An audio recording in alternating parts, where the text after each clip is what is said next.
كشف الاتحاد الإفريقي لكرة القدم عبر لجنته التأديبية عن قرارات انضباطية غريبة ومفاجئة شملت المنتخبين السنغالي والمغربي على خلفية الأحداث التي للأمم 2025 الذي أقيم بملعب الرباط بالمغرب. إليكم قائمة لأهم العقوبات التي أصدرها الاتحاد الأفريقي لكرة القدم.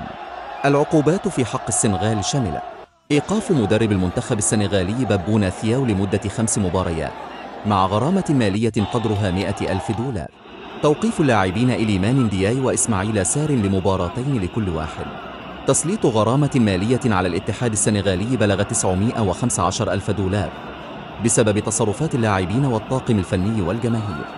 أما العقوبات في حق المغرب فكانت على الشكل التالي: إيقاف أشرف حكيمي لمباراتين على أن تعلق عقوبة مباراة واحدة لمدة سنة، إيقاف إسماعيل صيباري ل3 مباريات إضافة إلى غرامة مالية بقيمة 100,000 دولار، تغريم الجامعة الملكية المغربية لكرة القدم مبلغ 330,000 دولار نتيجة سلوك اللاعبين والطاقم الفني والجماهير. ما رأيكم في هذه العقوبات والقرارات الغريبة التي أصدرها الكاف بعد طول انتظار ومشاورات طويلة عجيبة؟